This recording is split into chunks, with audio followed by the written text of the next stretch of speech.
Ladies and gentlemen, please welcome Governor Christie.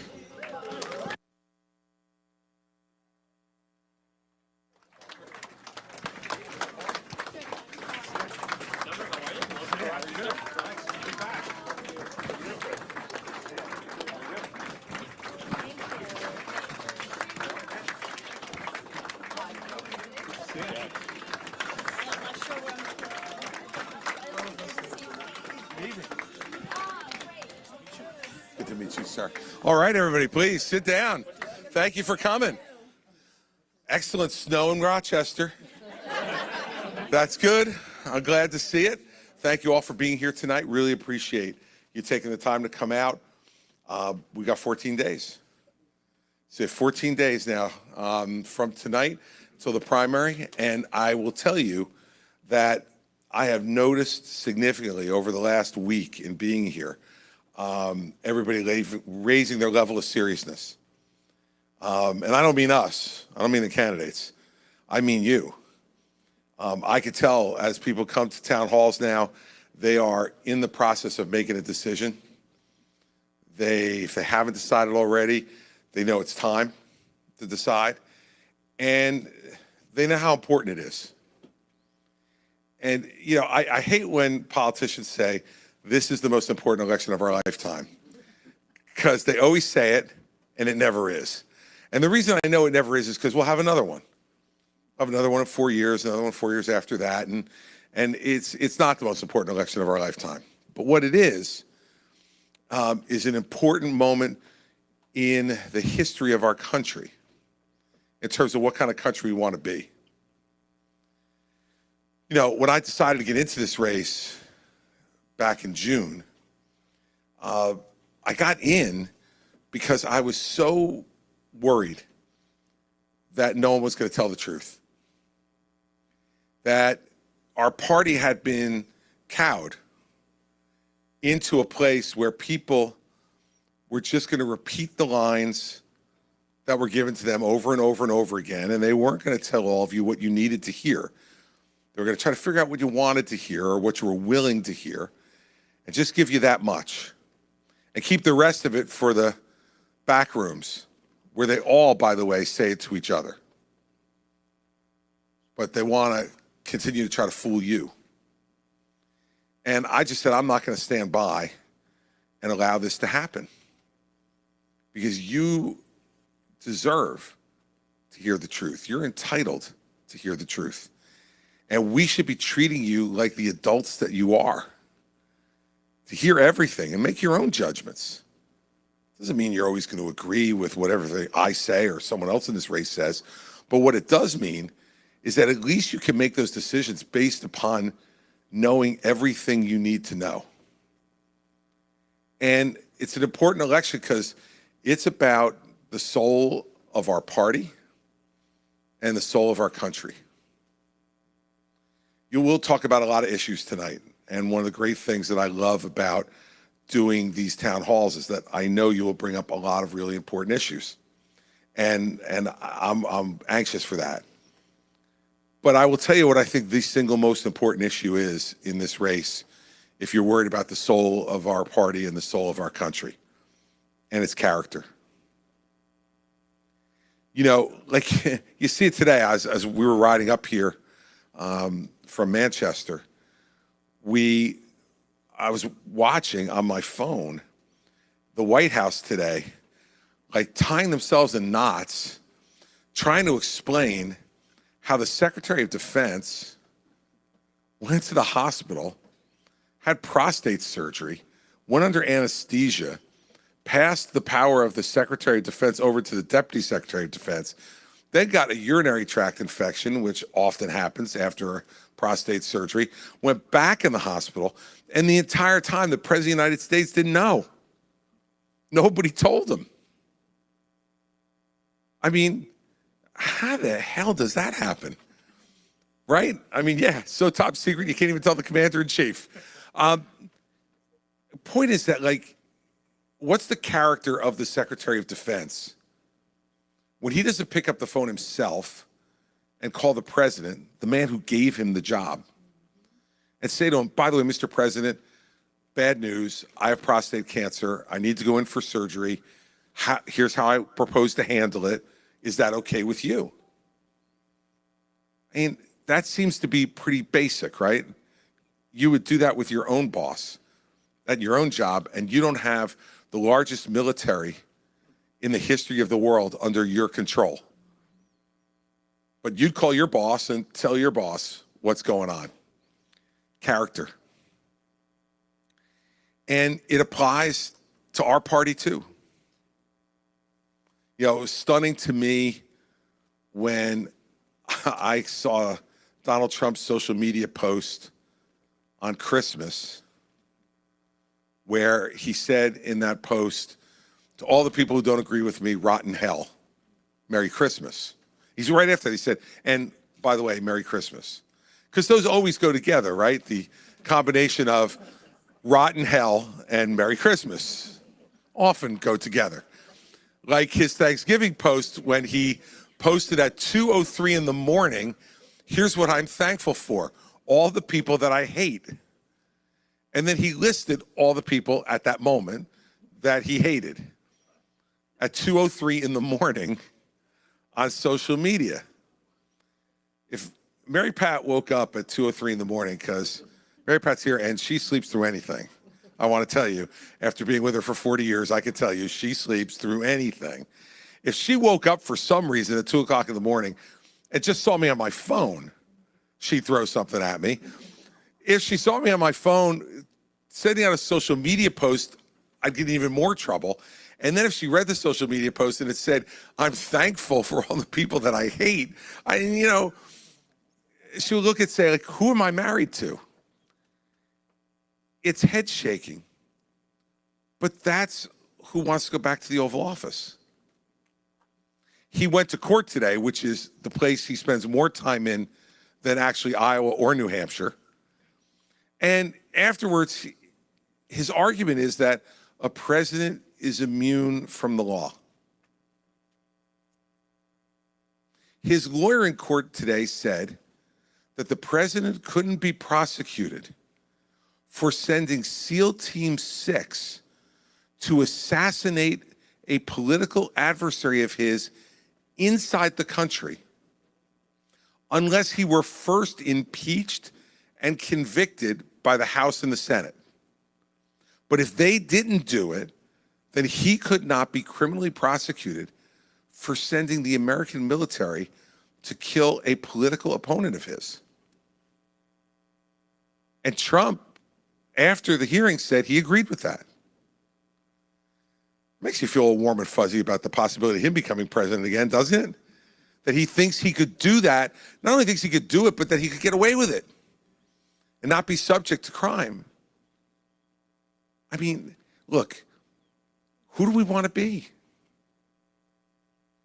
It is not necessarily enjoyable for me to be coming out all the time and pointing these things out to people and saying the obvious, but it is my job as a leader to do it. It is my job to remind you that we deserve better than that. We deserve better than the absent-minded guy in the White House that doesn't even know when his Secretary of Defense is in the hospital, and he would hire somebody who would actually not tell him that he was going to the hospital.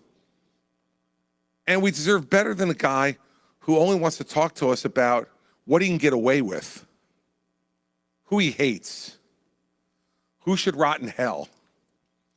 Look, this country is angry and divided, but it's angry and divided because we've had angry and divisive leaders.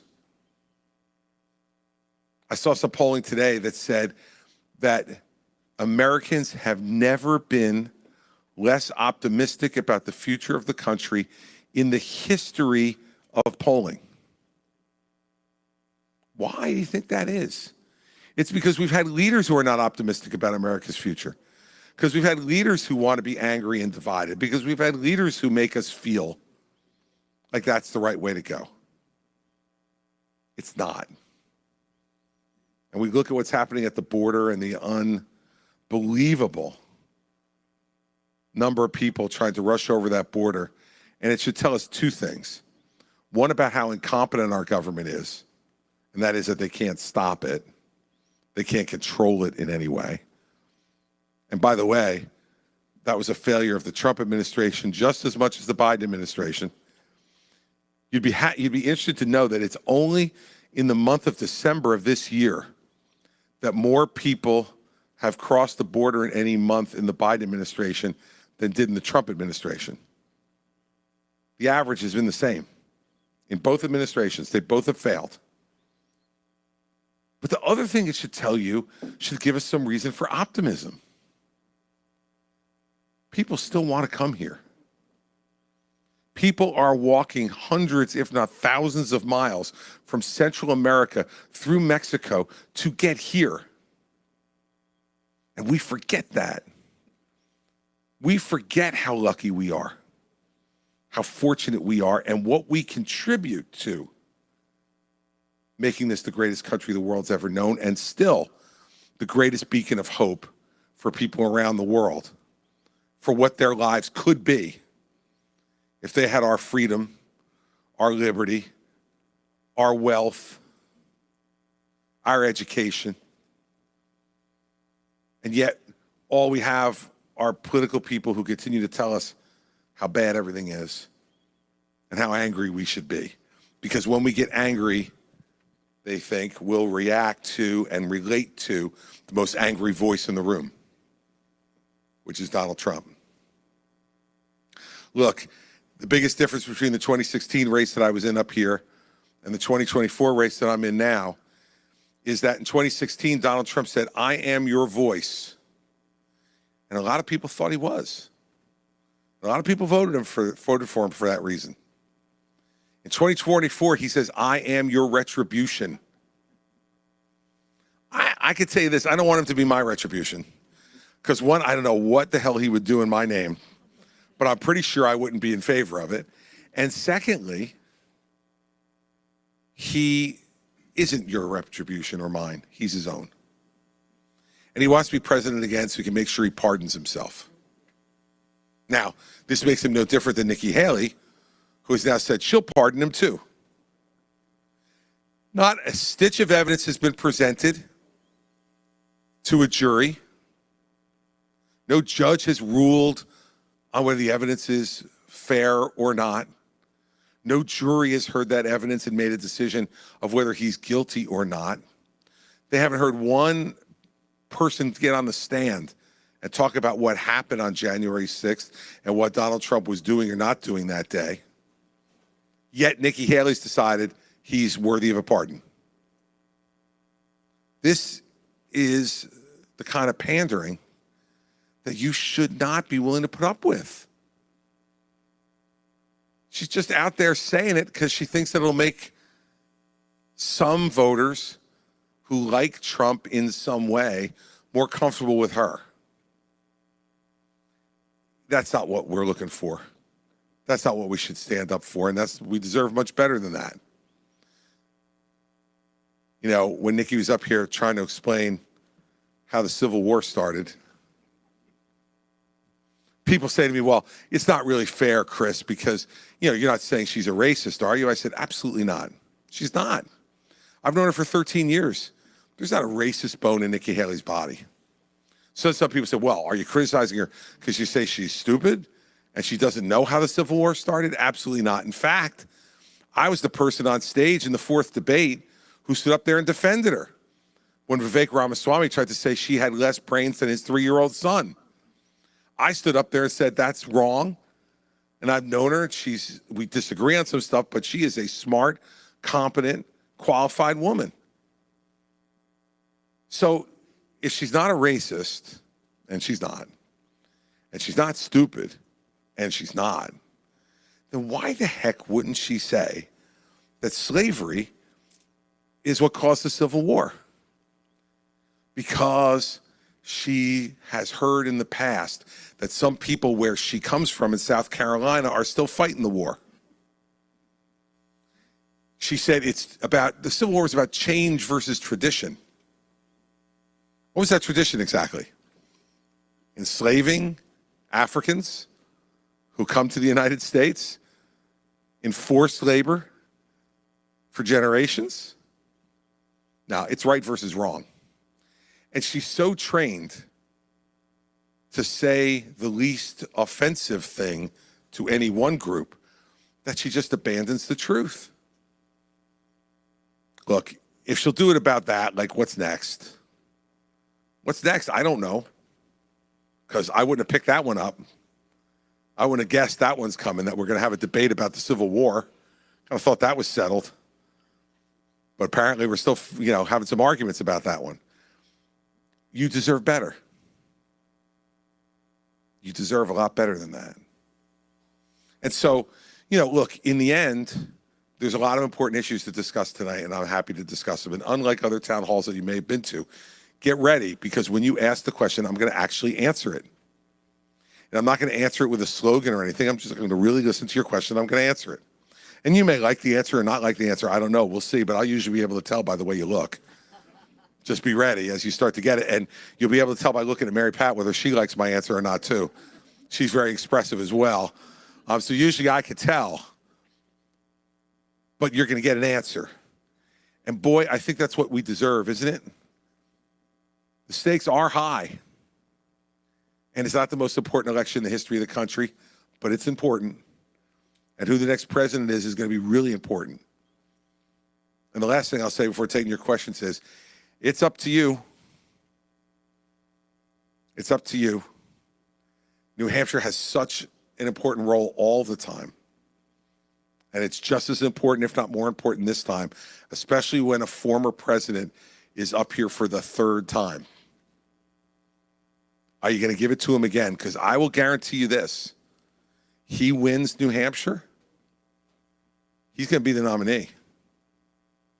Because, I don't really believe a whole lot of these polls in terms of, the exact numbers. But the newest one I saw from South Carolina, Nikki Haley's home state, has Trump beating her by 29 points in her home state.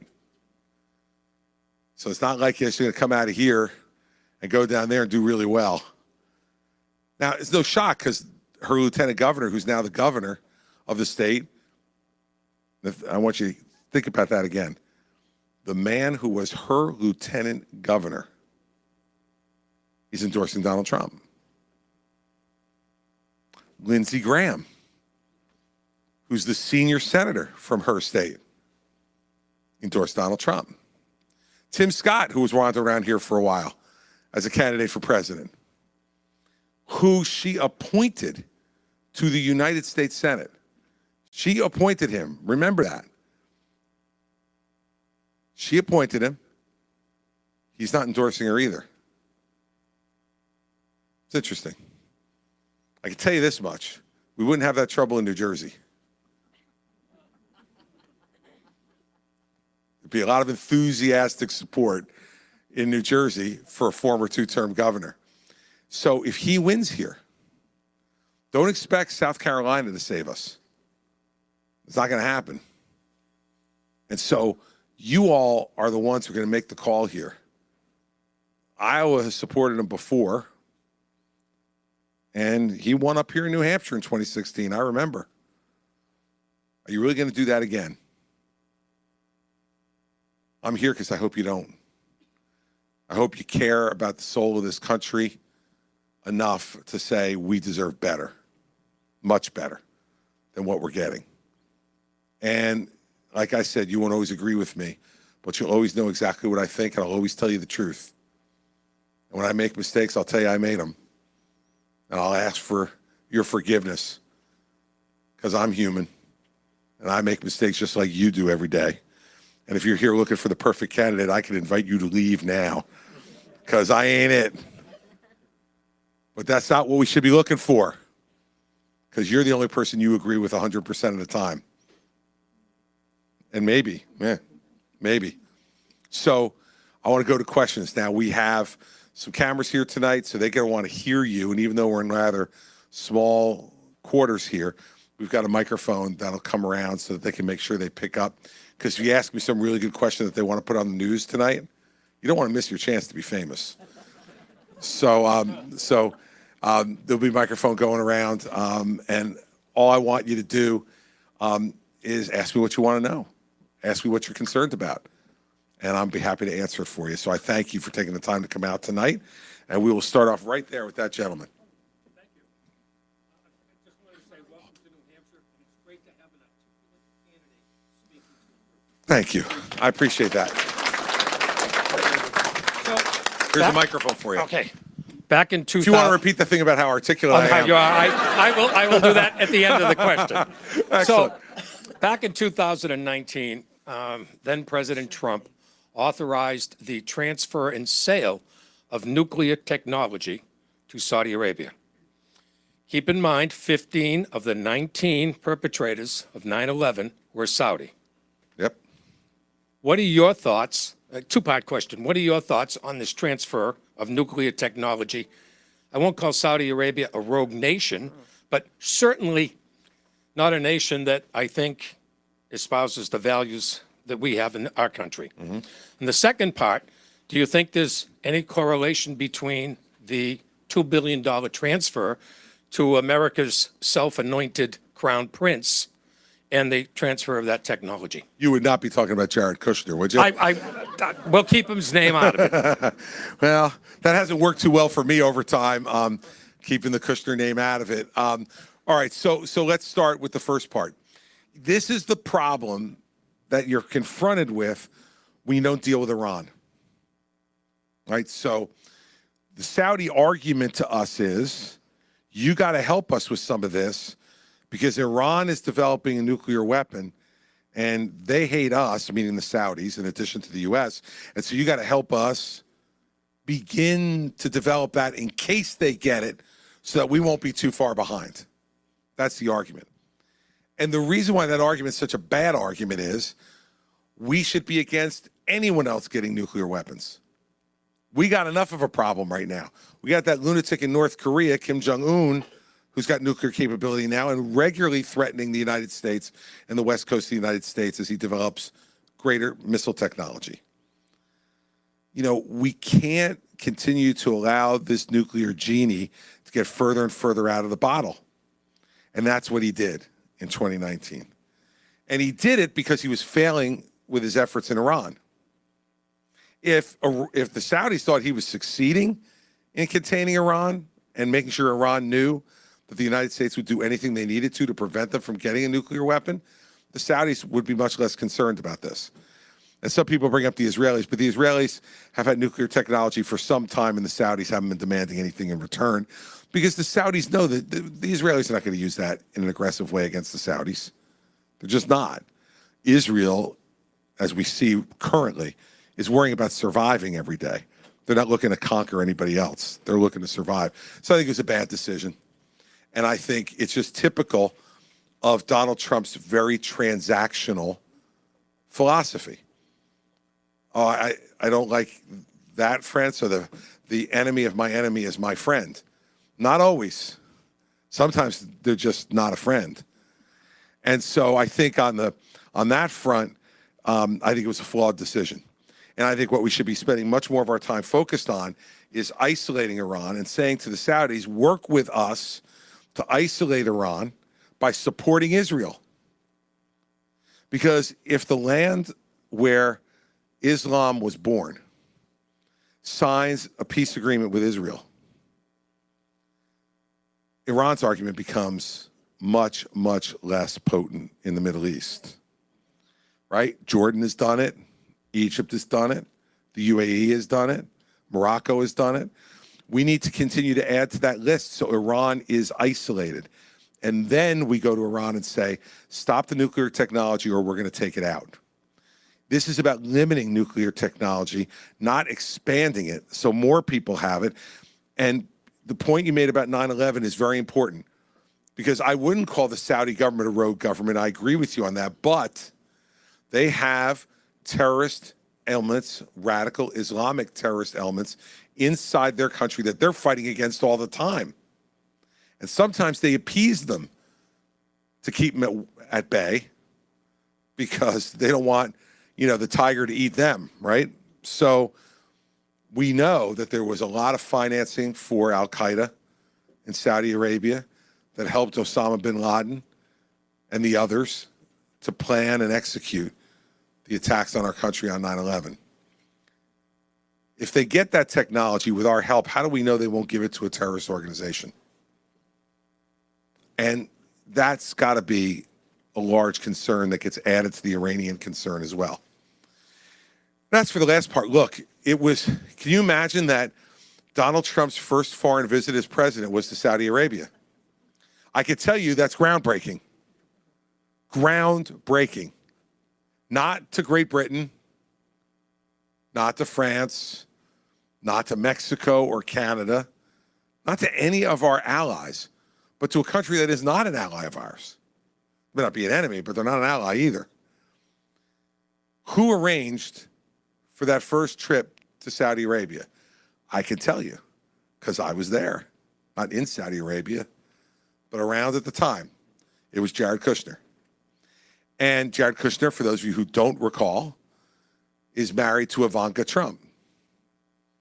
Further history lesson briefly, Jared Kushner is not a huge fan of mine because when I was U.S. Attorney in New Jersey, prosecuted his father and sent him to jail. Who knew he was going to marry Donald Trump's daughter? You know, that was years later, but I would have done it anyway because his father was guilty of some awful, awful crimes. And you're right. Then 6 months after he was out of the White House, he's given $2 billion by the Saudi private investment fund to manage for them. Up until just a few months ago, and that happened, so as we know, nearly 3 years ago, up till a few months ago, he had not invested any of the money, but was getting paid a handsome management fee on the $2 billion. You know, I thought that we fought a revolution to not have a royal family. But Donald Trump sees his family as the royal family. And, you know, I remember during the time at the White House, Jared and Ivanka averaged making between $40 and $50 million a year while they were there on volunteer service in the White House. Can't imagine that they were using that position to leverage anybody to make money outside of it, right? That would be horribly cynical of me to think, given the background, which both families are such law-abiding people, that I can't imagine that they wouldn't abide by the law. I mean, this is what we're ready to get back again, because if you think Jared and Ivanka are not going back to the White House, you're nuts. They're low-key right now. They're hiding down in Florida because they don't want to be associated with his craziness. But once they're playing Hail to the Chief for him, they'll be right back there because there'll be another way to make more money. And that is something that should be repugnant to everybody. So that's where I stand on the transfer of technology, and that's where I stand on these families. And by the way, let's be fair. Hunter Biden is just a lower level crook. That's the fact. I mean, he's been trading on his family name for years with very little apparent expertise in anything, or at least not anything that you could really monetize. Apparently seems to be an expert in a number of things from what we saw on his laptop, but none of that is usually ways you can make money. And his father's allowing him to do that too. You wonder, don't you? If these two guys can't control their own family, how the hell are they going to run the country? You know, if you can't look at your own family and say to them, you don't make money off of my presidency, or in Joe Biden's case, his vice presidency. Not allowed. If I find out you're doing it, I'm going to put a stop to it. Instead, Joe Biden did the exact opposite.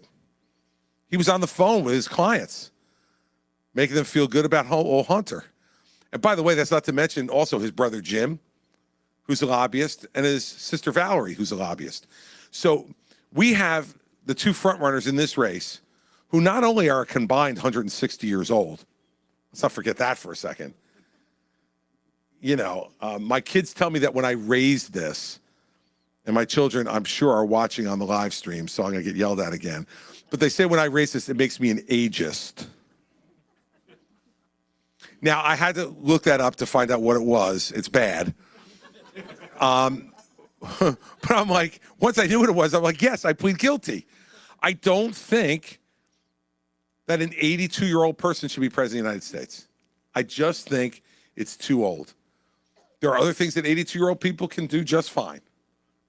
My dad's watching tonight. He's 90. He still drives. He works out 6 days a week at 90. And best yet, he's dating a 74-year-old woman. It gives hope to every man in this audience. My father gives you hope. All right? But I tell you this, he got no business being president of the United States. And so everyone ages at different paces and different levels. But here we've got these two guys at that age, can't control their own family. They're all making money off everybody. We can do better. And we should demand better than that, much better. Next question. Yes, sir, here. Oh. First of all, thank you for coming to the great city of Rochester. We appreciate it, everyone here.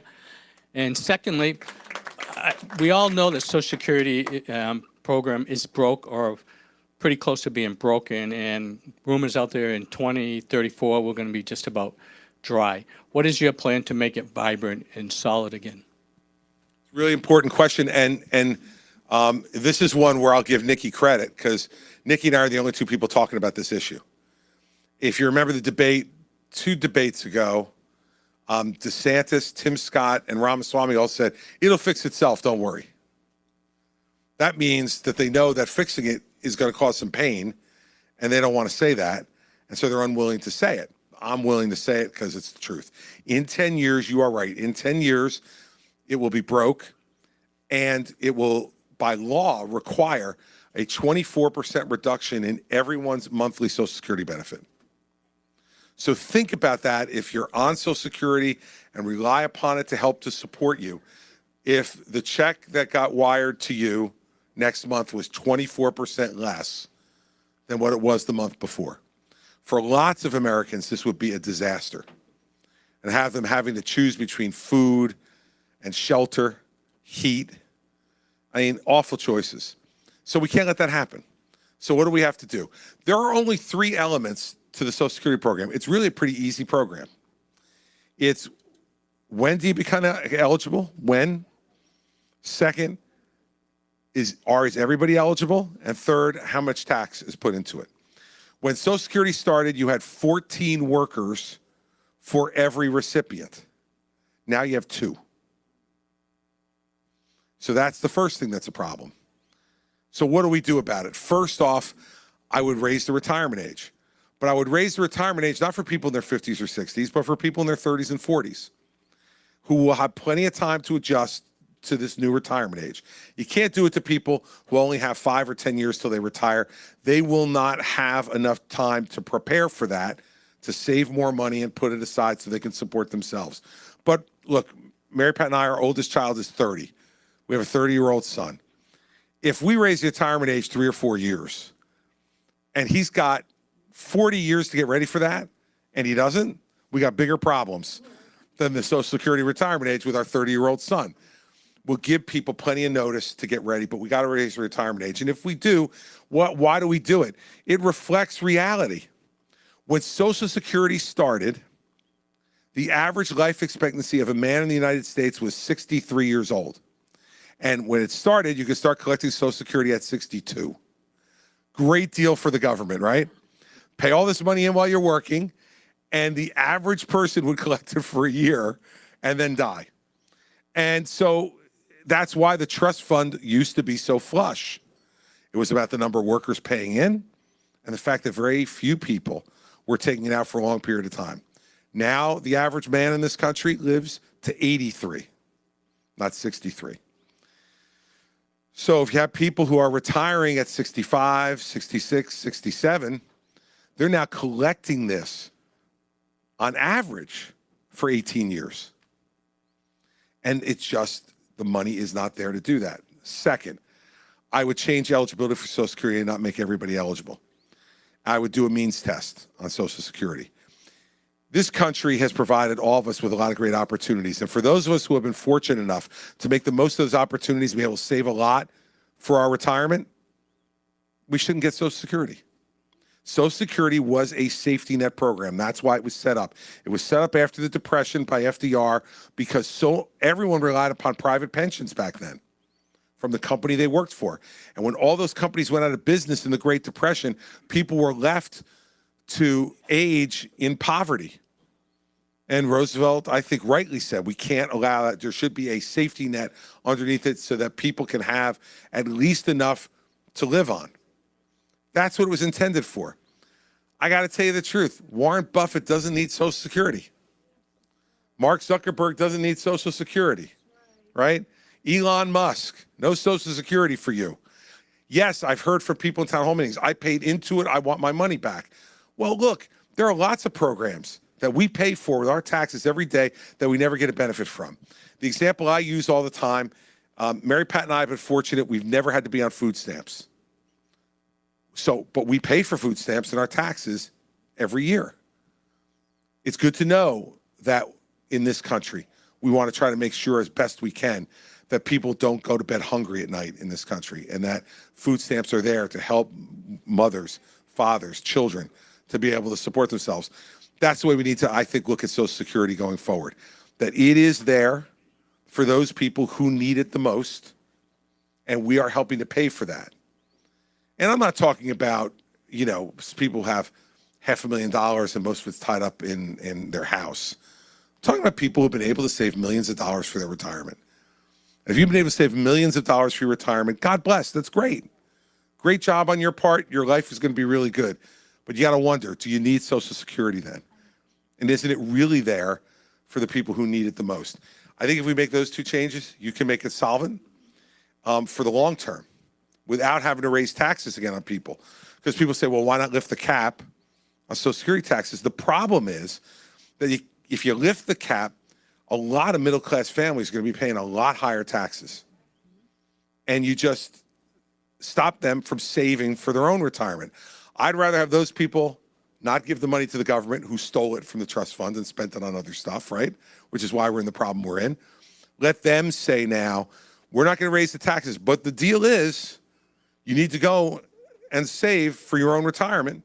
Make sure you have that money there.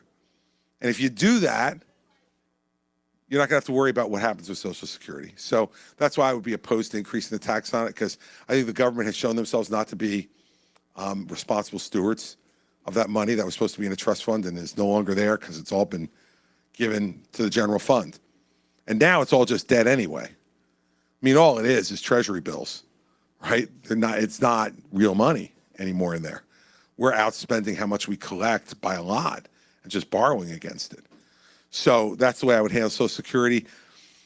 I think the next president's going to, if the next president has 8 years, if it's not either Trump or Biden, they're going to have to deal with it because of the 10-year issue. That's another problem with Trump or Biden. They only got 4 years. Remember, Biden got up at his State of the Union address last year and he said, can we all agree we're not going to touch Social Security? And both sides of the chamber, for the only time all night, both sides got up and cheered. I turned to Mary Pat and I said, a room full of liars and hypocrites. Like, they know, and all they want is like, God, don't make me make that vote, right? But the next president, if it's someone who's eligible for 2 terms, is going to have to deal with it. And so I'm happy to deal with it. I'm running for president because I want to do the big things, not the small things. There are big problems in this country that need to be fixed. I want to go fix the big problems and then go home. I'm not looking to stay forever. Let me see. Yes, sir, in the back.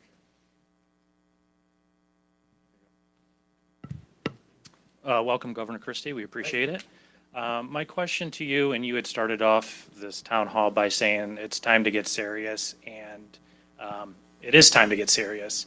And we all in this room want our vote to count and to matter. And hypothetically speaking, we all go out in 2 weeks and we vote for you. And the next morning, we see that you got 20% of the vote, and Nikki Haley gets 30% of the vote, and Donald Trump gets 40% of the vote, to keep the math simple. Sure. Trump wins New Hampshire, and I agree with you. If Trump wins New Hampshire, he wins the nomination.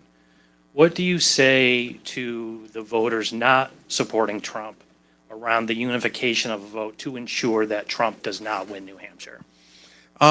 Look, I think part of the problem is I would be happy to get out of the way for someone who was actually running against Donald Trump. Like, look, I've said from the beginning that if I didn't see a path to winning, that I would get out. Now, part of that is because I want Trump to lose, but part of it too is this is hard. This is hard, and you don't want to do this if you don't see any. Like, look, I'm famous enough. Let's start with that. There's not a place I can walk in this country where people don't recognize who I am. I got plenty of titles. The only reason to do this is to win. So I'd be happy to get out of the way for somebody if they actually were going against Donald Trump. But like, I listened to Nikki, and let's start off with this. She got asked this again yesterday in Iowa. Voter said, I'm trying to make my decision about who to vote for. I'm against Donald Trump. Will you promise me that you won't accept the vice presidency from Donald Trump if he offers it? And she once again refused to answer the question. Now, I've said very clearly, if Donald Trump offers to be vice president, it's a hard no. Give Ron DeSantis credit. They asked Ron. Ron said not only would he say no to Trump, he'd also say no to Nikki. He has no interest in being vice president for anybody. And, that's probably consistent with his personality, but nonetheless, at least he answered the question when he was asked. Let me tell you something, having been in this business at a national level now for 15 years and being vetted twice for vice president. I was vetted by Mitt Romney for vice president in 2012. I was down to the last two for Donald Trump in 2016. It was me or Mike Pence. Thank God he picked Pence. I think Pence is wishing he would have picked me. And so I've been through this. When a politician doesn't say they won't take it, that means they will. So she says cute things like, I never play for second in response to that question. Okay, I get it, but does that mean you won't take it? I know you're not playing for it. Does that mean you wouldn't take it? Won't answer the question. Says she'd pardon him. Remember the first debate back in August? Seems like a long time ago in Milwaukee. But the first debate, we were all asked, if he's a convicted felon, would you vote for him? She raised her hand and has not backed off from that since. The only two people on the stage at that time who didn't raise their hands were me and Asa Hutchinson. That was it. DeSantis, Tim Scott, Doug Burgum, Nikki Haley, they all raised their hands. She says she'll pardon him, as I mentioned before. She says he was the right president for the right time. And then she says, for some reason, chaos and drama follow him wherever he goes. That's like the arsonist saying, for some reason, burning buildings follow me wherever I go. I know why. You set the fire. Chaos and drama follow him because that's what he creates by his personal conduct. So my answer to you is, I have no interest in being a spoiler for someone who wants to beat Donald Trump. But if you're willing to be his vice president, if you'd pardon him if you became president, if you'd vote for him even if he was a convicted felon, which I assume means that if she doesn't beat him, she'll endorse him. I mean, geez, really? Should the people who are opposed to Donald Trump lose any voice to have someone oppose them? And why do we think she'd beat him? Like, she's not trying to beat him. She's hoping that lightning strikes. But how do you beat somebody if you won't say why they don't belong being president? I'm making it really clear he's unfit. He is unfit to be president of the United States. She won't say that. In fact, she says the opposite. She says he's fit to be president. Listen to this guy for 5 minutes. And here's the worst part. She knows it. She knows it. The last piece I'll tell you is this. She's not playing for 2024. If lightning strikes, yeah, I like that. You can yell that. When you want to agree with me, yell out anytime you like. She's not playing for 2024. If lightning strikes and she gets in 2024, she'd be really happy. She's playing for 2028. And she knows that in 2028, Donald Trump will be gone in one respect or another. He can only serve one more term as president, so if he were elected president, he has to leave. I mean, they'll have to get like police to remove him, but he'll have to leave. Or if he loses, I think even he probably will get the joke at that point. He won't admit he lost, but he'll say that it got stolen from him a second time, and I don't think he comes back again in 2028. So why then? What do I mean?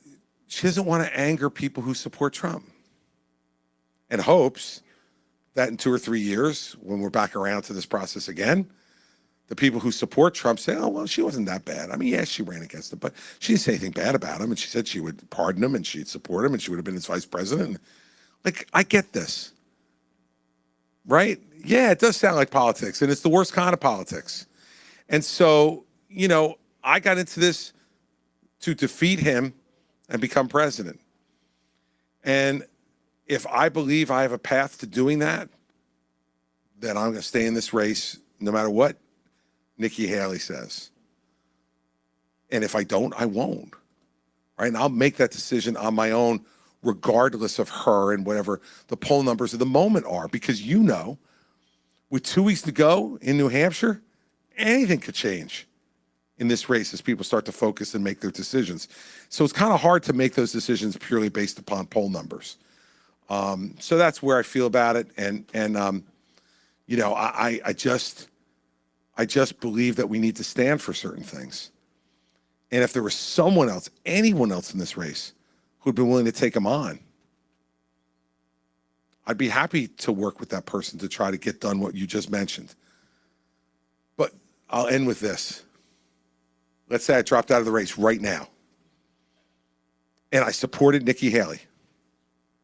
And then 3 months from now, 4 months from now, when we get ready to go to the convention, she comes out and is his vice president. What will I look like? What will all the people who supported her at my behest look like when she's up on a stage in Milwaukee with her hands up like this with Donald Trump? And until she says publicly that that's not a possibility, you got to believe it is. And I made that mistake once, 8 years ago. I made an endorsement decision based on politics 8 years ago when I supported Trump.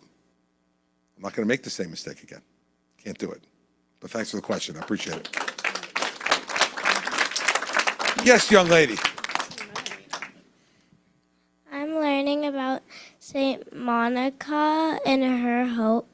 What is your biggest hope for our country? And what's your name?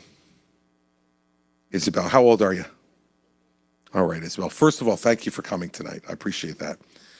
My biggest hope for our country is that we get together and remember once again why we're so lucky to be Americans and work together. We haven't worked together for a long time. We've been working against each other. We haven't worked together. And this country is only going to continue to grow and be the kind of place that it was for me when I was 8 years old if we do that. And so my biggest hope for the country is that we get over all this anger and division, that we start to work together again. Because if we work together again, no country can beat America. If we work together, you're going to be able to have the greatest future of any generation. And you'll be able to do whatever you want to do and be whoever you want to be. But only if we give you the chance in a country that isn't always fighting with each other, but is willing to find things that we can work together on and do that to make the country better for you. So that's my biggest hope for the country is I've already had a really great life. As you could tell, I'm old. And I'm 61 years old now, and you probably can't even imagine what it would be like to be that age. But my life's already been really great. I've had a great American life, and I want you, when you get to be 61 years old, to be able to say you've had a great American life too. And that's my biggest hope for our country. And it's great. It's so encouraging that you're here tonight and that you have the courage to raise your hand to get up and ask a question. And you know what that tells me? We'd be good with you. You're going to be okay.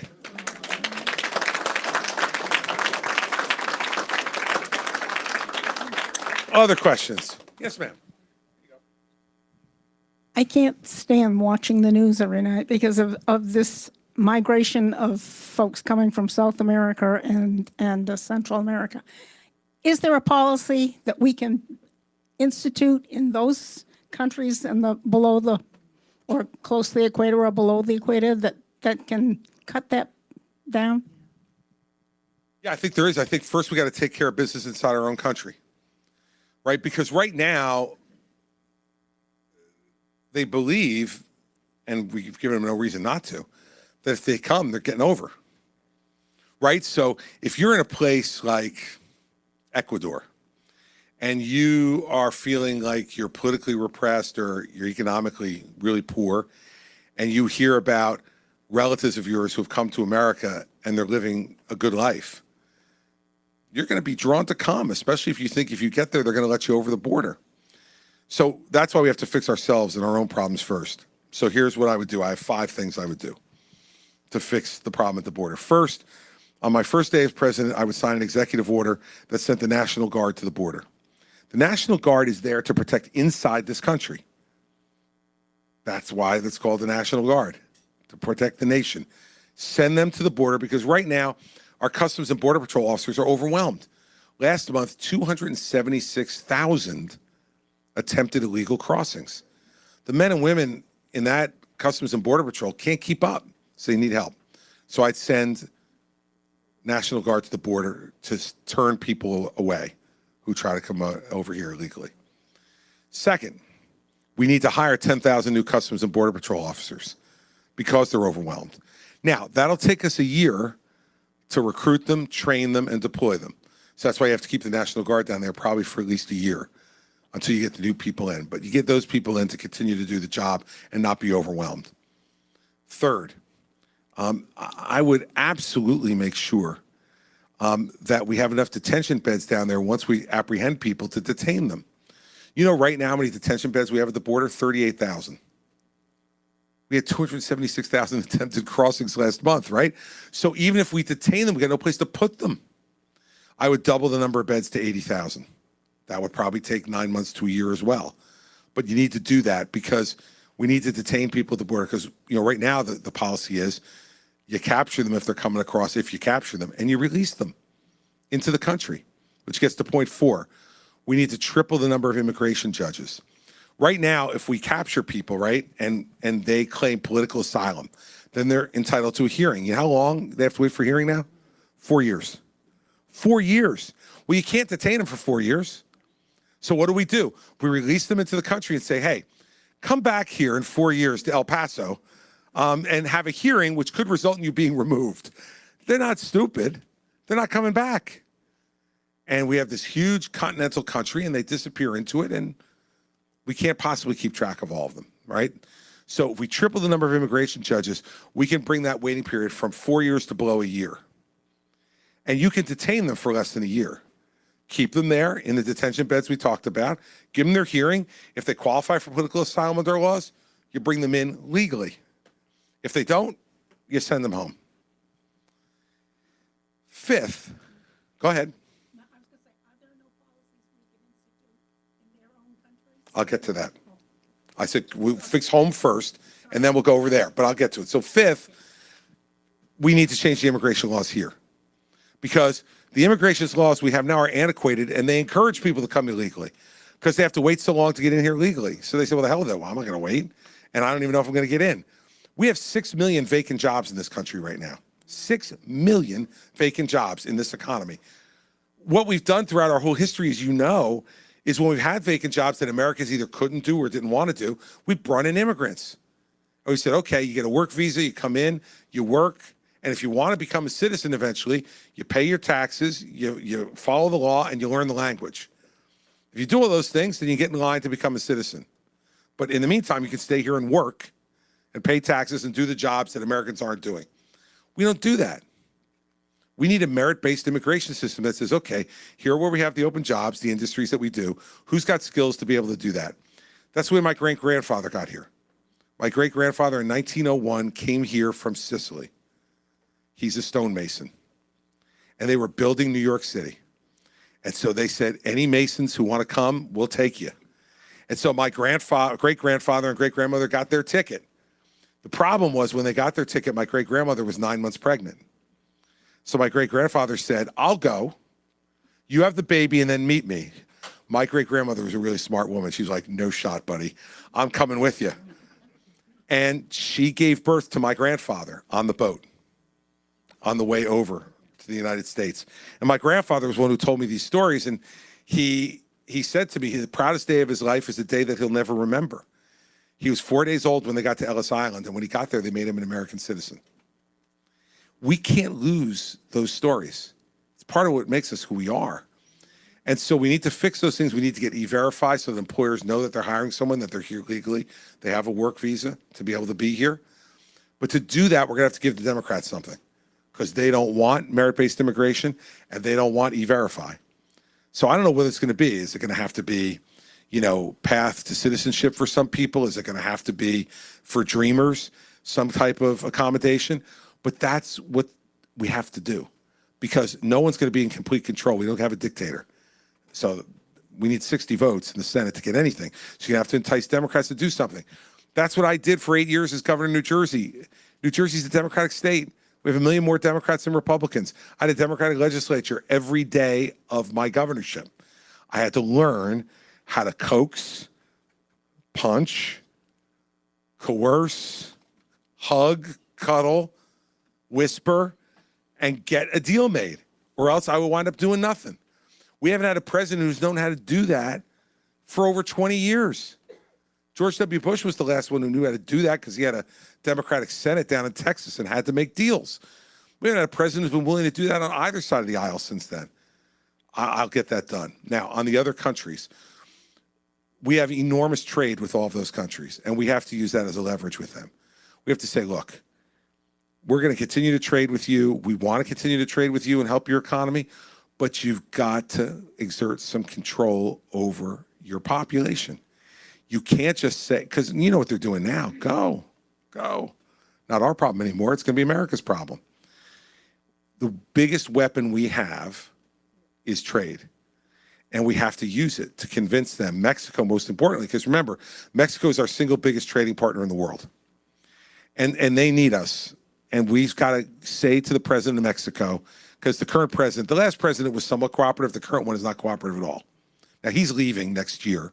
We'll see who the new person is. But whoever that new person is, we have to make sure they understand they've got to become part of the solution and not just be a highway. They treat Mexico like it's a highway for them to just go through to get there. Mexico could do a lot more than what they're doing. We need to start with them and then work our way south to the other Central American countries, which is where most of these folks are coming from, and say to them, because Mexico's economy is really pretty good. So we don't have a lot of Mexicans coming. It's mostly other Central Americans, Colombians, Ecuadorians. All those folks are, dead Nicaraguans, are coming up here because the economies in those countries, mostly socialist, are bad, and they want to come here. So the way to do it, I think, is through trade. Because, look, Ron DeSantis says he wants to shoot him stone cold dead at the border. Which person's actually going to do that, right? He's going to pull that trigger and kill somebody innocently, right? Nikki Haley says she's going to end all trade with those people. Well, wait to see what that does to our economy, too, right? This is TV tough guy talk. What I just told you is a practical way to get this done. And that's the way we have to do it. And it won't make your heart pound fast. And if you want retribution, I'm not the retribution guy on this issue. I'm the one who wants to get it fixed. Because here's the last piece. If we don't get it fixed, someone's going to come over that border that's a terrorist. We had 200 people in the last 4 months who have come over the border, tried to come over the border, who are on the terror watch list. And we caught them. But the day's going to come when we don't, if it hasn't already. And then we're going to wind up getting attacked here by those people on our own soil because we couldn't close our border. So that's the way I would do it, and balance those two things. But we got to get our own house in order. And if we do, I think we'll stop most of it. And then we can use trade to stop the rest of it. And that's the way I would go about it. It's a complicated problem, but it's one that can be fixed. But you got to be willing to work with the other side, too, because we need to pass laws that can make the immigration system fairer and better in this country. And then we can help fill those jobs too, which would help our economy grow significantly, and that would be good for everybody. All right, other questions for anybody? Yes, sir, in the back. She's coming around. Molly is coming.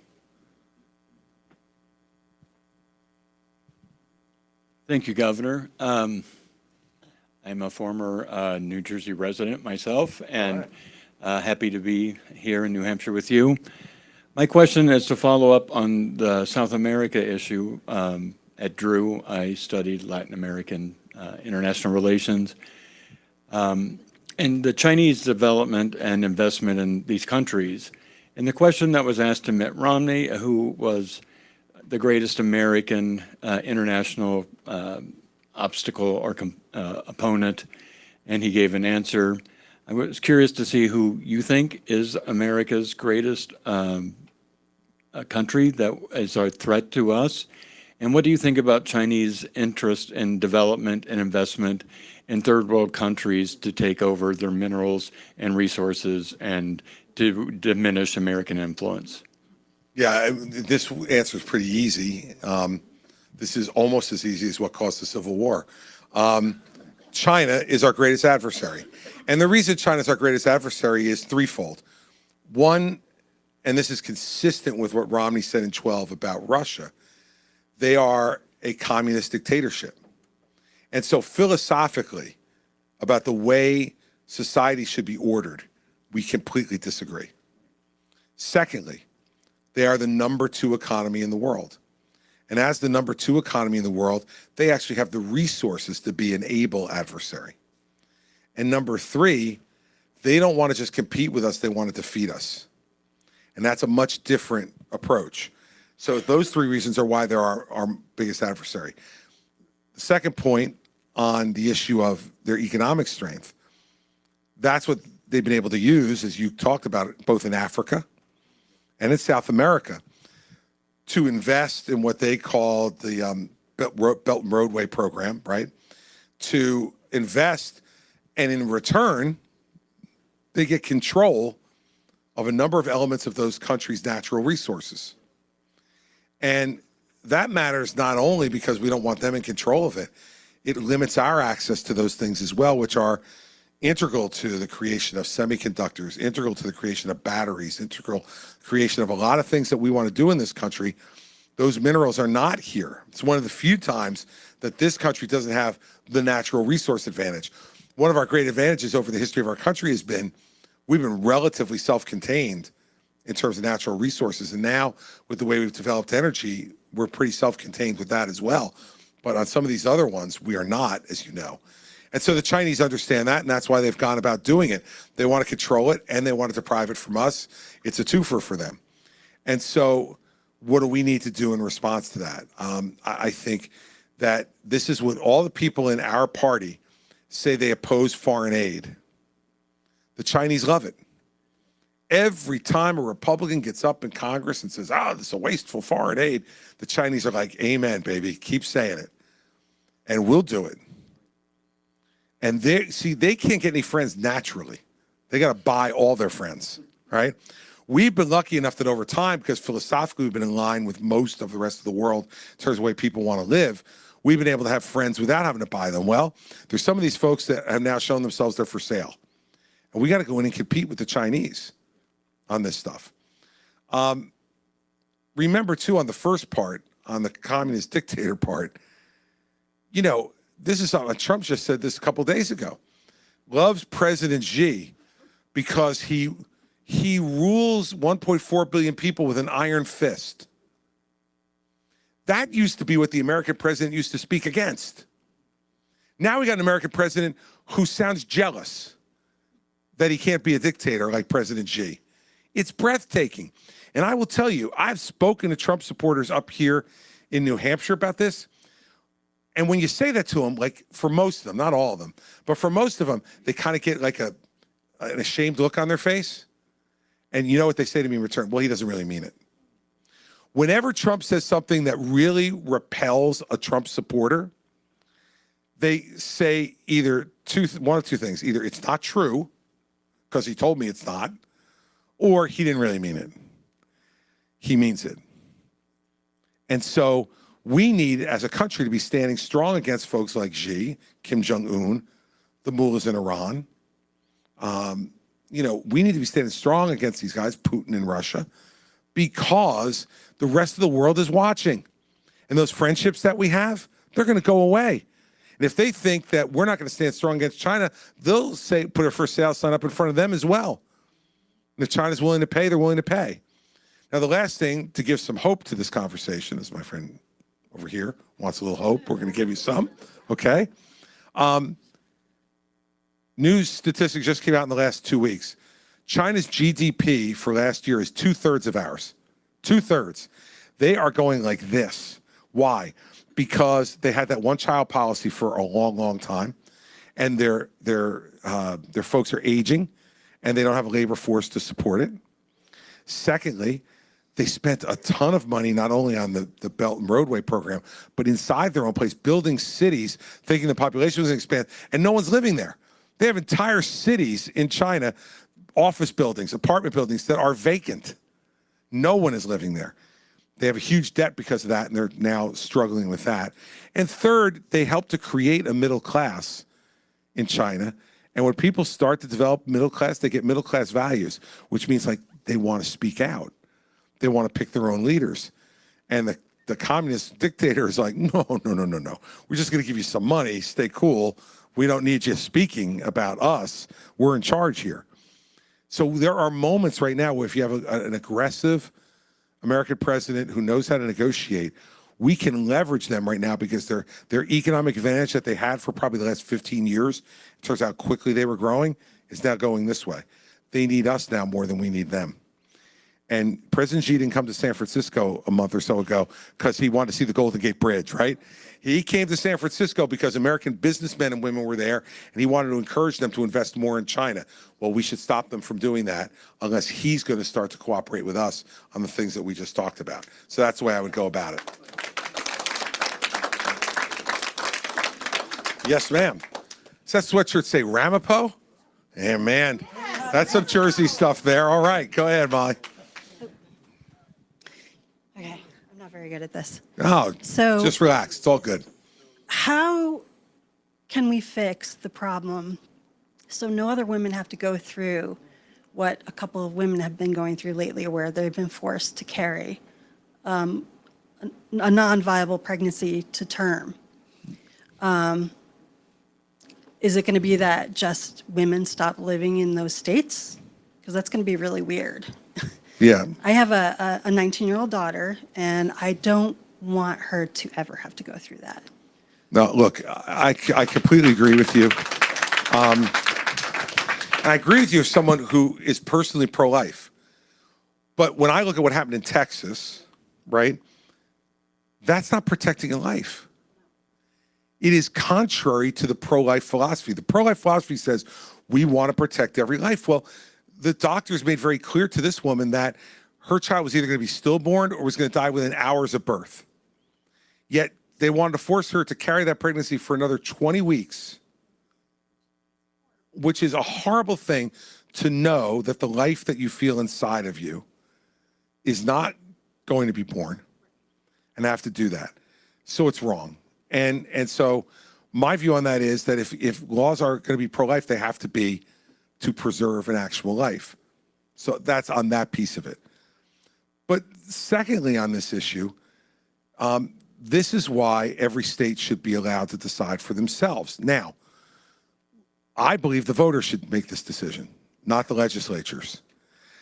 This should not be a group of elected officials who make this decision. This should be put up to a vote in every state and let people decide. And then at least you know that you have a voice in this. And so, like, for instance, look at what's happening in Florida right now.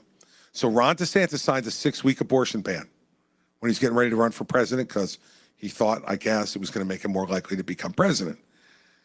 What's happened? In Florida, which is a red state now, they got enough signatures to put protecting a woman's right to make those decisions on the ballot for this November. Now, that's what I want to see happen all over the country. Let people decide. Now, Oklahoma had a vote. Oklahoma decided they only wanted to allow abortion in cases of threat to the life of the mother. I disagree with that, but at least the people voted for it. I don't want the Congress in Washington, D.C. making this decision, because let me tell you, you watch those jokers. It took them 3 weeks to figure out who the new speaker was going to be after they fired the old one, right? They held up 400 military promotions over this issue, right? We don't need them making those decisions. I would not sign any national abortion ban if I were president of the United States. I wouldn't. I don't think it should be that kind of issue. I trust the people of every state to make this decision. And when you see what's happened in the country, when Kansas voted to not ban abortion, one of the reddest states in this country, this is not a red or a blue issue. It just isn't. The politicians make it that way. Right? And by the way, and men have an interest in it too, right? I mean, like men have opinions on this. And often I've found that men's opinions are informed by the women in their lives. You know, it's not like we come up with this stuff most of the time by ourselves. And, you know, so that's why I'm okay with people making this decision at the ballot box. I think it's the only way to do it. It's a very emotional, very personal issue. You have to have laws on it. You can't have no law on it. So let's let people decide. I'm different in this race than Ron or Nikki. They both would sign national abortion bans. And, you know, now Nikki doesn't say that when she's in New Hampshire because she knows that's not incredibly popular here. So she waits to say that to when she's in Iowa in front of the evangelical crowd. Then she says she'd sign a 6-week abortion ban. When she's here, she says, I'm for compassion. Okay, I am too. I don't know what the hell that means, but generally I'm for compassion. Be careful about this stuff. Because, again, like with the vice presidency, when a politician won't answer the question, it means because they think you're not going to like their answer. I'm from New Jersey, as you know. I don't care whether you like my answer or not. What I care is that you hear it and that you know that when I give it, I mean it. And for people who were in New Jersey when I was governor, they know that's true. And so I will do what I think is the right thing and the best thing to do. And on this issue, I believe it's right for the people to decide at the ballot box so that everybody's voice can be heard. And that's the way I would deal with it. All right. Yes, ma'am. Right there. Hi, my question is this. I think a lot of our nation, we talk about checks and balances. The largest court in the land right now has no checks and balances. They say that they've imposed their self-regulating list, but we know that that's not true, or we know that all of the justices aren't necessarily following those rules, right? We know that Ruth Bader Ginsburg has declared in the past when she's received gifts and others haven't. And looks like there's some buying of decisions going on by some of the justices. What would you do to make sure that we clean that up so that it can't happen and so that they're not regulating themselves? Is there a way to fix that? Well, let me say this. First off, you know, I think that transparency is the most important thing on that. And I really don't believe, I don't know all of them, but I know most of them. I don't believe anybody's buying decisions. I don't think that's happening. But it doesn't matter, because if there's a perception that they're being bought, then it lowers their credibility. And the first thing I would do as president on this issue is I'd go to Chief Justice Roberts and I'd say to him, look, I don't want to do this, okay? I don't want to impose a law that Congress comes up with because I can't do it myself. Congress has to do it with the president's assent. So, and I don't trust them to not do it in a partisan way. So the first thing I do is call the Chief Justice over to the White House and I'd say, look, either you do it or I'll do it. I'd prefer you do it in a way that is public and transparent so that everybody can see it, and that you have to file your disclosure forms the same way we have to, and that the rules on filing those disclosure forms are just like the ones that I have to file, so that the American people can go on the internet, look at who you're getting paid by, who's helping you write a book, who's sending you on a trip to Europe to give a speech. I don't think there's inherently anything wrong with that, as long as we know. Because then if we see a decision that goes one way or the other, then we can raise a stink about it. So I would go to the Chief Justice first, who I do know, and who I think is a fair guy and a guy who is trying to get this right, and say to him, you have to do this. And you can't let any of the other 8 tell you no. Like, you have to do it. Because if you don't, I'm going to tell Congress to do it.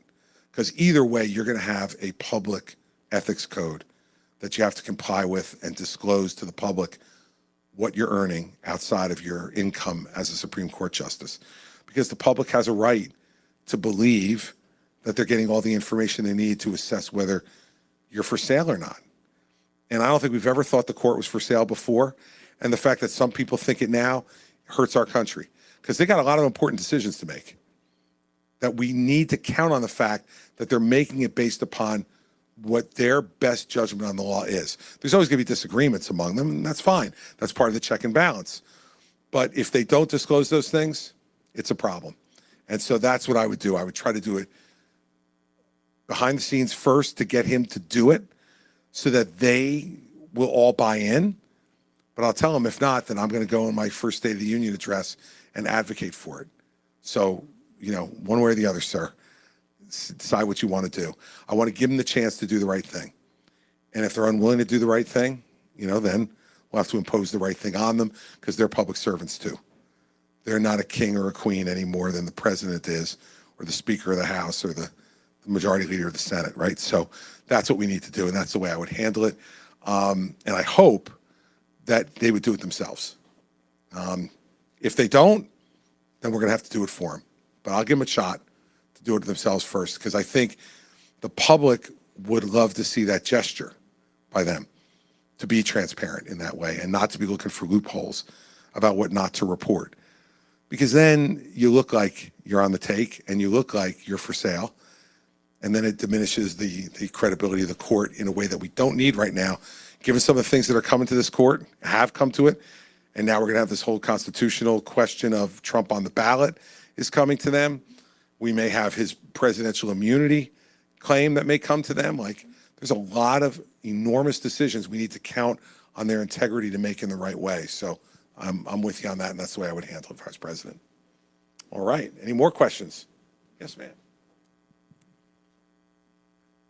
If you're president and you receive intelligence that the Chinese are going to invade Taiwan, what do you do? Well, first, I try to deter them from doing that. And I think the best way to do that is, from the beginning, when I would get into office, I would work on rebuilding our Navy. Our Navy doesn't have nearly the number of ships we have, and not anywhere near the number of submarines we need to have. And so I would build a 3rd shipyard in this country that would start building those submarines and those ships, because that's the only thing that will intimidate the Chinese. If we have a big presence of especially nuclear subs in the South China Sea, they're going to understand. Like, I'll give you an example. Our nuclear submarines that we have there now, they're very quiet. China doesn't know where they are. And they can shoot 170 missiles at a time. I would just call Xi and say to him, look, let me just tell you, there's enough there to really lay waste to a good part of your country. You want to try me? Try me. But I'm a lot closer to you than you are to me because of that submarine capability. So I try to deter him. If he decided to do it anyway, then we'd have to go to war there. We cannot permit him to take Taiwan over for 2 reasons. One, because based on the answer I was giving back here before, we have friends that are counting on us to stand up for free people in this world.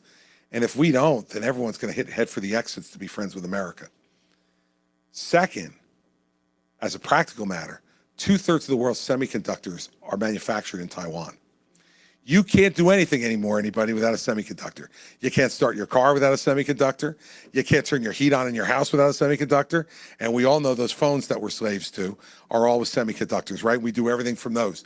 Do we want the Chinese? He was talking, well, he's not there. But when he was there, he was talking to me about the natural minerals and what around the world that the Chinese take control of. They take control of the semiconductor manufacturing. We're in big trouble. So for those 2 reasons, I would absolutely enter into war with China over that. But I've got to do everything I can, both from a signal sending perspective and a practical perspective in terms of the building of ships and subs to make them understand that the juice isn't worth the squeeze and leave it alone.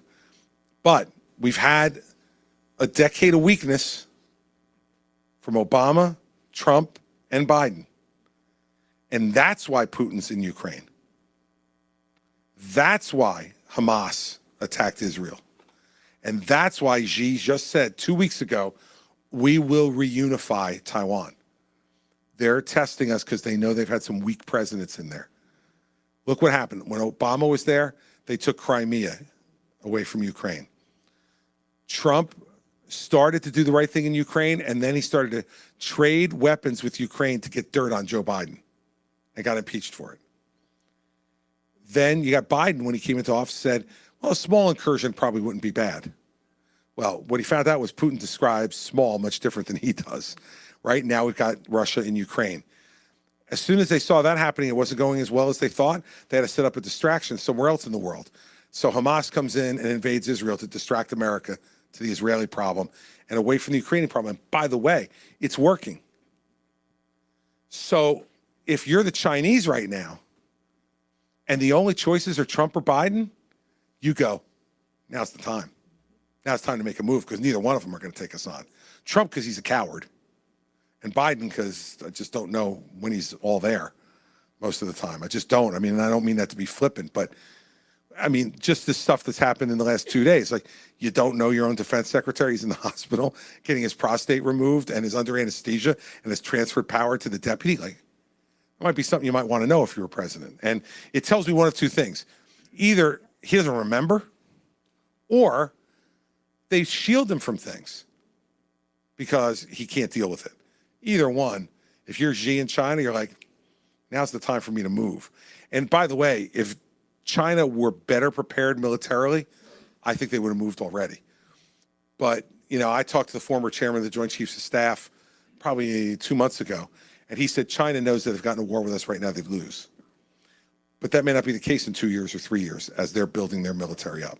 So we got to be ready to move. All right. We can take 2 more questions before I let you go out as I see the snow continuing to pile up out there. Yes, sir.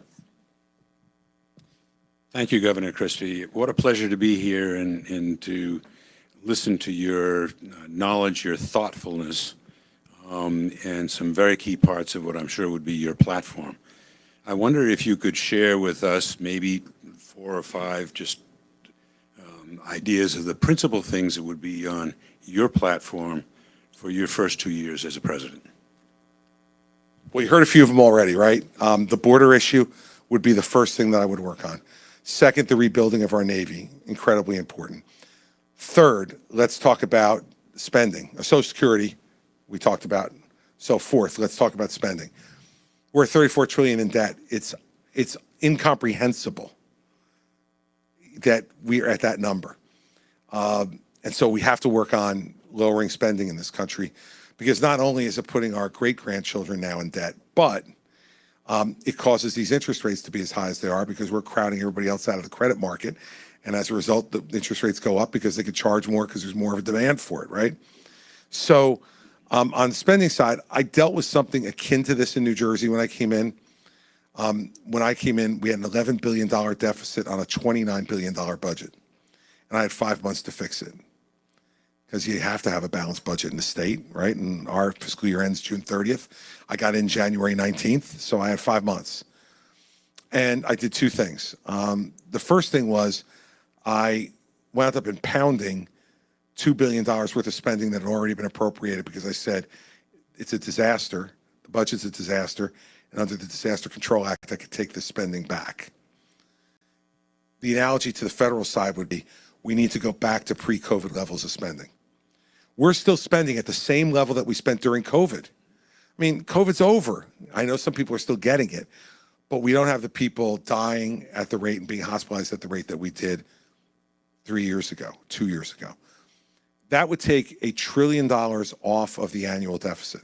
Right now, the deficit's like 1.7, 1.8 trillion. That would take $1 trillion off right away. I would do that first. Second, to get at the next 700 or 800 billion, I would go to zero-based budgeting, which is what I did in New Jersey. And what that is right now the way they do budgeting, well, they don't really do budgeting in Congress. They just keep passing continuing resolutions. But if they did budgeting, the way they would normally do it is you'd start at what you spent last year and see how much more you increase it. Zero-based budgeting says everybody comes in at zero. And now justify to me every program in your budget. I did that in New Jersey. It took me 3 meetings a week, 6 hours each meeting for 6 weeks to go through every line item in the budget. And we eliminated 832 programs by doing that and balanced the budget without raising taxes. And that kind of discipline is sustainable because in the 8 years before I became governor, the New Jersey budget went up 50% in 8 years. So about 6.5% a year every year. In the 8 years that I was governor, the budget went up total 15%. So less than 2% a year every year.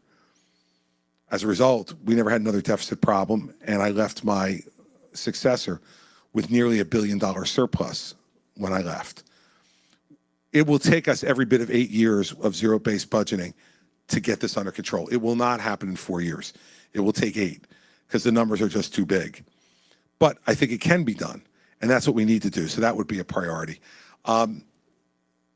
Freedom of choice in education. I would eliminate the Department of Education and take the $80 billion that we spend in the Department of Education every year and say to every state, if you give parents freedom of choice about where to send their kids to school, I will send you this money to help fund it, rather than having a big bureaucracy in Washington, D.C., that all they do is send out money with huge strings attached to it. I think our public education system is failing, and the proof of that is 39% of our 8th graders this year could not read at grade level. 25% of our 8th graders couldn't do math at grade level. And we spend $400 billion a year on public education, K to 12, in this country between local, state, and federal tax revenue. We've got to do better than that. That would be a priority as well. And that would probably be more than enough for the first 2 years to get and bury myself into and see how much of that I could actually get done. But those would be the big priorities for me because I think that's all about the future of the country, lowering debt, increasing our educational proficiency, protecting our borders, making sure our military is the best it can possibly be, and make sure we protect our seniors long-term to have the social safety net they need with Social Security, and the same rules would apply to Medicare. And that's what I would do with those. So those would be the top priorities. All right, we'll do one more and let you get out in the snow. Yes, ma'am, you're right here. Sorry about that. I have 2 questions. The first one's about the Canadian border. And the second one is the challenge between Jerusalem and Tel Aviv and the fact that today there was warning against the upper neutral countries. Because it's probably a little bit more intricate situation than we have assumed would be just about the Arab nations. All right, so let's start with the second part first. Look, on Jerusalem and Tel Aviv, everyone's going to have to stand up and be counted now on what's going to happen with Israel.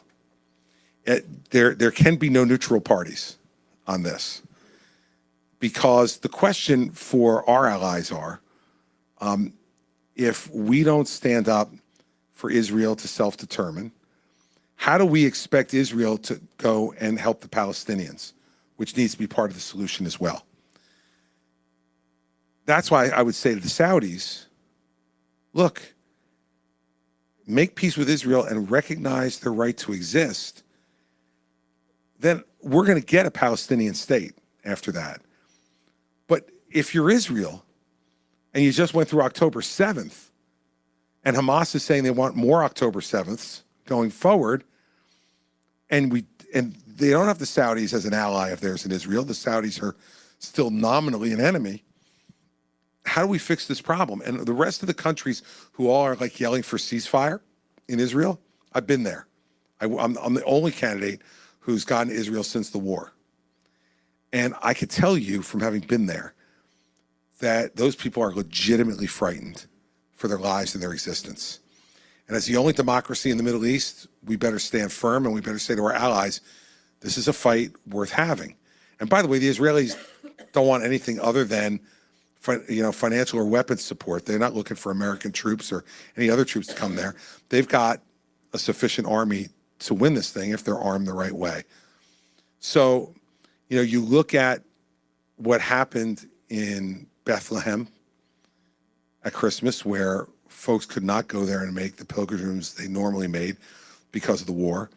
You look at the holy places in Jerusalem and how really for the last 20 years, they've been managed pretty well with allowing people of all faiths, Jewish, Christian, Muslim, to be able to come to the holy places in Jerusalem and be able to worship and do pilgrimages there. And Israel has made sure that it's been a place that's been open to everybody. That's what I remind all these folks of. And the fact that it wasn't the Saudis who made that happen. It was the Israelis that made that happen. What was the first one again? I got so into that answer. Oh, the Canadian border. Okay, thank you. Well, Europe's position, as usual, on this stuff is ambiguous, right? And that's why we've fought so many wars in Europe. It's not okay, and that's why I said our allies can't be neutral. They need to stand up, and they have not stood up. And the British have, but other than the British, the rest of the people in mainland Europe have been squishy at best, and worse in some respects. And this has got to be one of those test moments for us with our allies and say, like, you need to stand up. And quite frankly, when America really pushes, they can get that done because of the long-term relationships and the dependence on us. At 9/11, you didn't have any of them being squishy after 9/11. And because we made it clear, President Bush made it clear, there's only two choices.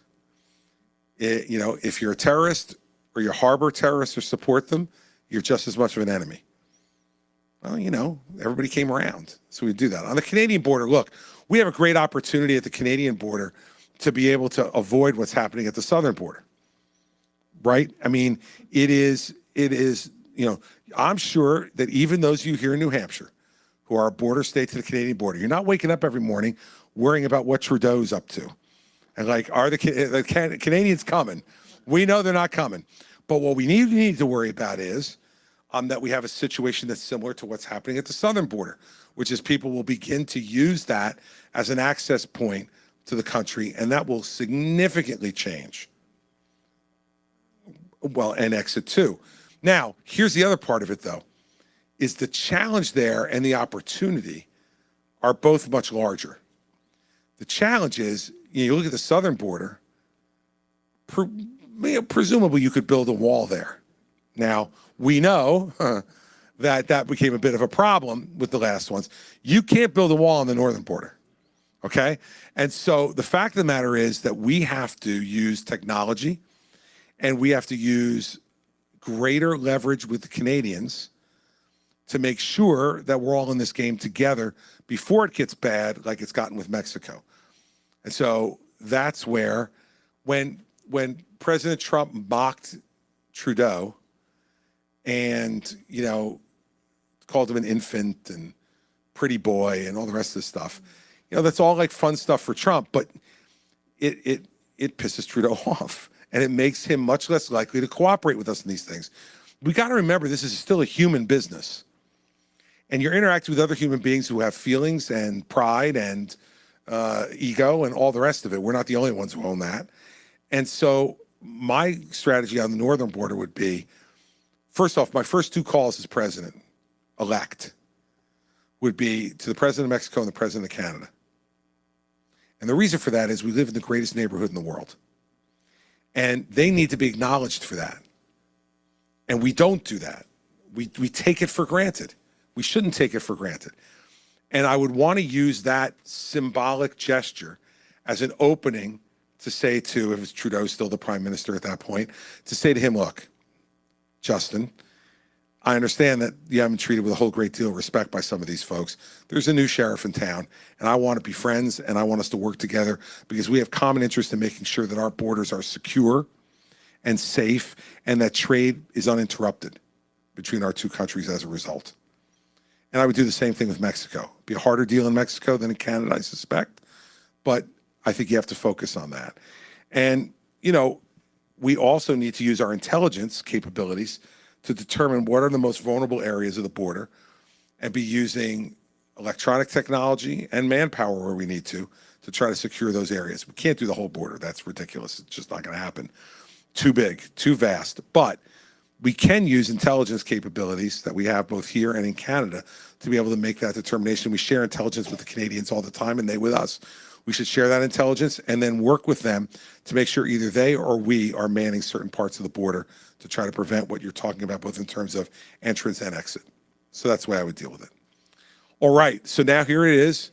We're in Rochester. It was snowing when I got here. It's still snowing, and it's starting to pile up a bit out there. And I didn't cancel. No, I did not cancel. We don't cancel. We do not cancel. As you can tell, I like talking too much. I ain't gonna cancel. Look, I'll end where I started, which is, this is your call. Like, I don't want to hear any moaning or complaining from anybody in New Hampshire. You have an opportunity that no one else in the country except for Iowa kind of has, which is you're the presidential wine tasters of America. Like, you get to taste all of us. You get to see all of this close.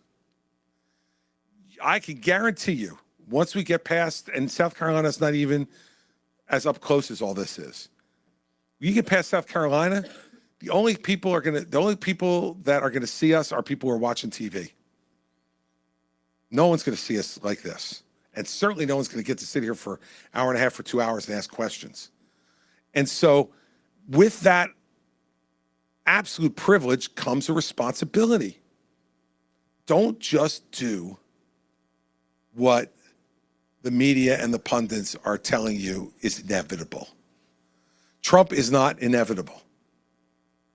He doesn't have to be, but only if you're going to stop him. You got to send the message. And I know, because I've been out here doing it now for months, it's hard, because some of these Trump supporters are the loudest and the angriest. And it's hard sometimes to stand up. I tell the story all the time. I had a woman in Nashua. I was leaving a restaurant, and as I was walking by her table, it was a little woman that looked like she was in her 70s, and she grabbed my arm, and she said this, she goes, "Make sure you keep going after Trump. You need to stop him." And I said, "No problem, I will, but why are you whispering?"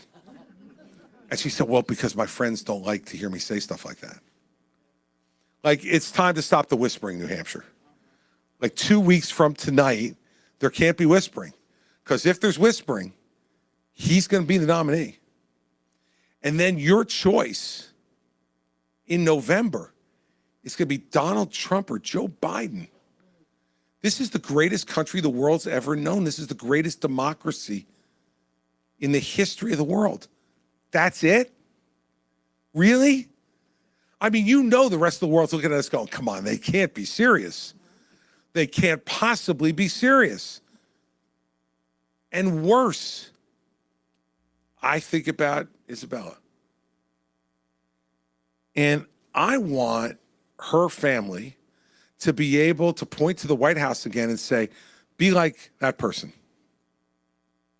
Act like that person. Speak like that person. Feel like that person. Care like that person. Yes? One more question. Did you have your hand up and I didn't see you? I did. All right.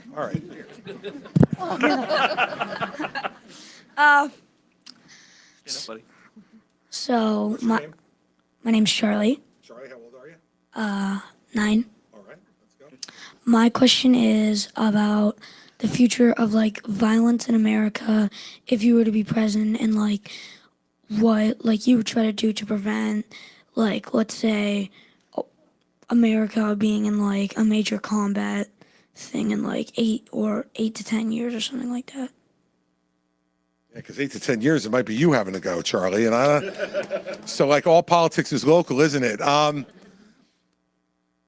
Look, I think the best way Charlie, to stop a fight from starting is to let people know that you're not afraid of one. And if there is one, that you'll be prepared to fight. So if you're on the schoolyard and there's a bully on the schoolyard and he's trying to bully you around and you stand up to him and say, like, I don't want to fight you, but if you fight me, you're going to get the worst end of it. And he looks at you and he knows that you're serious by the way you look and the way you act, that you don't want to fight. But if he's going to take a swing at you, you're going to be ready to fight back and to win. I think that's the best way to avoid violence and avoid us being in a big conflict around the world where we'd have to send people like you to go and fight it and risk your life. And I think the hardest thing a president ever has to do is to make that decision. And everything that you do should be to let people know we will stand up for what we believe in and we are prepared to fight, but we would rather shake your hand. We would rather be your friend than be your enemy. We would rather see you do well and us do well. It doesn't have to be one or the other. Everybody can do well if we work with each other and we cooperate with each other. And I think those are the things that a president needs to be saying and preparing for to be able to avoid a war like that. And so I understand that especially as you're growing up, looking at the world the way it is right now and how angry people are and the stuff you see in Europe and the stuff you see in Israel, that if I were 9, I'd be thinking, like, can't you guys get it together? Right? Like, why are you all fighting like that? Yeah. Right? And you say, like, this should be, adults should act like adults. Might be nice, right, Charlie? And definitely, right? So as president, that's what I would try to do. And it doesn't mean that we never have a problem, but it makes it much less likely that we do. When people know you're serious, that you'll stand up for what's right, but that you'd rather work with them, cooperate with them, and make everybody's life better, I think that's the best chance you have to not having a war like that, not having to see somebody like you go over and fight something like that, because I'd prefer that not to happen. Thanks, Charlie. Sorry I missed you. So that's a really good way to end. Right before I got into the race, I called President Bush 43, and I asked him about whether I should get into this race or not. I worked for him. I was the U.S. Attorney in New Jersey. He appointed me. And he said to me, you should get in. No one's saying what you're saying. Get in. Fight. And he said, now remember, when you go to New Hampshire, he said, make sure when you're at those town hall meetings, you ask people for the vote. Now, I know you think that they know you want their vote. And he said, but people, they're sensitive about their vote. And if you don't ask them for it, they may think you're not respectful enough of their vote. So ask for the vote. Don't forget to ask for the vote. I said, absolutely, Mr. President. He goes, you hear me? Ask for the vote. I'm like, yes, sir. I got it. I said, thanks for the advice, Mr. President. And he said, yeah, who would listen to me anyway? I only won it twice. And so I want to make sure I do that to honor my friend and the person who got me in this business in the first place, President Bush 43. I want your vote. I need your vote, need your support to be able to keep this going. I want to stand up to Donald Trump, and that's what I've been doing every day of this campaign. And it has at times been a lonely adventure. But the reason that I don't feel completely lonely is because of folks like you, who when I start to say these things, look at me and smile and nod. Like, you get it. Well, now I need not only your vote, but I need you to talk to all those friends of yours and colleagues and relatives and neighbors who are all trying to decide now what to do. And they got a chance to make that choice in 2 weeks. So in these 2 weeks, we got to make sure you're talking to everybody, whoever you're going to vote for. Like, look, I want you to vote for me, obviously, but even if you're going to vote for one of the other folks, get out there and make sure you do, and make sure you advocate for the person you believe the most in. Because only if we get everybody participating and doing this do we get a situation where we get something better than what we're being offered right now. And that's the most important thing to me, because we do have 4 children who are older now than when I came here the last time. But even though they're 30 and 27 and 23 and 20, they still, God willing, have the majority of their lives ahead of them. And I want this to be the great country that it's been for me for most of my life, and giving me these opportunities to be the great-grandson of the guy who got on the boat as a Mason. I came over and helped build New York. And amazingly, the grandson of a guy who was born on the boat.